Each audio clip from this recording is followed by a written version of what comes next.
Assalamualaikum warahmatullahi wabarakatuh. Kami dari kelompok 9, saya Faris Triputra. Saya Muhammad Usain Haikal. Saya Roju Aska Syakira. Di sini kami akan mempresentasikan mengenai perkembangan Indonesia pada masa Orde Baru. Selamat menonton. Orde Baru adalah rezim yang pernah berkuasa di Indonesia dengan waktu yang lama, yaitu 32 tahun.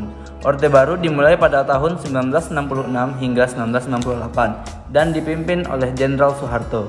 Istilah Orde Baru diciptakan untuk membedakan periode ini dengan periode Indonesia sebelumnya yang dipimpin oleh Presiden Soekarno. Masa pemerintahan ini berlangsung sejak diterimanya Surat Perintah 11 Maret atau Supersemar pada 11 Maret 1966 oleh Jenderal Soeharto dan berakhir ketika reformasi terjadi pada tahun 1998. Namun, kebenaran mengenai penyerahan pemerintahan kepada Soeharto melalui Supersemar sendiri hingga saat ini masih menuai perdebatan. Lahirnya Orde Baru, G30 SPKI. Setelah G30 SPKI ditumpas, berdasarkan berbagai bukti yang berhasil dikumpulkan, PKI dituding sebagai dalangnya. Hal ini memicu kemarahan rakyat. Bentrokan fisik antara masyarakat yang setia pada Pancasila dan UUD 1945 dengan masa PKI terjadi di Jakarta, serta berbagai daerah di seluruh Indonesia. Sementara itu, untuk mengisi kekosongan pimpinan Angkatan Darat, pada tanggal 14 Oktober 1965, Panglima Kostrad atau Papkop Kamtien Maijen Soeharto diangkat sebagai Panglima Angkatan Darat.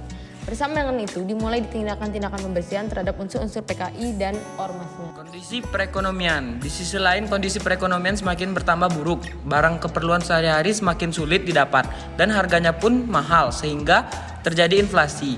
Pemerintah sempat membuat keputusan pemotongan nilai mata uang rupiah dari Rp1.000 menjadi Rp1. Akan tetapi, harga barang bukan semakin menurun, malah kian tinggi. Pelajar yang tergabung dalam Front Pancasila bahkan menyatakan kebijakan ekonomi pemerintah saat itu tidak dapat dibenarkan. Tuntutan Tritura. Pada tanggal 12 Januari 1966, berbagai kesatuan aksi yang tergabung dalam Front Pancasila mendatangi gedung DPR GR untuk mengajukan tuntutan rakyat dan tuntutan nurani rakyat. Isi tuntutan Tritura tersebut yaitu: pertama, pembubaran PKI dan ormasnya. Kedua, pembersihan kabinet Dewi Kora dari unsur-unsur PKI. Ketiga, penurunan harga barang. Supersemar. Melihat situasi semakin tak terkendali, Presiden Soekarno akhirnya menyusun Surat Perintah 11 Maret atau Supersemar untuk Jenderal Soeharto. Isi Supersemar adalah untuk mengendalikan kondisi negara dan mengamankan wibawa pemerintah. Ciri-ciri pemerintahan Orde Baru. Pertama, duifungsi ABRI. Kedua, pembangunan yang masif. Ketiga, terbatasnya pilihan politik. Dan keempat, pemerintahan yang sentralistik. Perkembangan ekonomi dan politik pada masa Orde Baru. Politik dalam negeri. 1. Pelaksanaan pemilu pada tahun 1971. 2. Penyederhanaan partai politik. 3. Dui fungsi ABRI.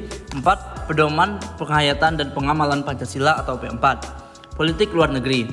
1. Indonesia kembali menjadi anggota PBB. 2. Pemulihan hubungan diplomatik dengan Singapura dan Malaysia serta pemutusan hubungan dengan Tiongkok. 3. Memperkuat kerjasama regional dan internasional. Dalam bidang ekonomi. 1. Rencana pembangunan 5 tahun Repelita. Pada April 1969, pemerintah menyusun rencana pembangunan 5 tahun yang bertujuan untuk meningkatkan sarana ekonomi, kegiatan ekonomi, serta kebutuhan sandang dan pangan. Repelita ini akan dievaluasi selama 5 tahun sekali. Revolusi Hijau. Revolusi Hijau pada dasarnya adalah suatu perubahan cara bercocok tanam dari cara tradisional ke cara modern. Untuk meningkatkan produksi pertanian umumnya dilakukan 4 usaha pokok yang terdiri dari intensifikasi, ekstensifikasi, diversifikasi, rehabilitasi. Akhir pemerintahan Orde Baru. Di bidang ekonomi yaitu terjadinya krisis moneter, di bidang politik hasil pemilu ke-6 yang dimenangkan oleh Golkar, di bidang hukum adanya KKN, di bidang sosial terjadinya kerusuhan akibat adanya sentimen ras.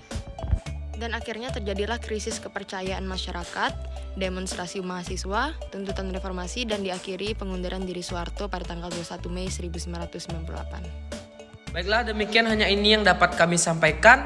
Lebih kurangnya mohon maaf. Wassalamualaikum warahmatullahi wabarakatuh. Thanks for watching.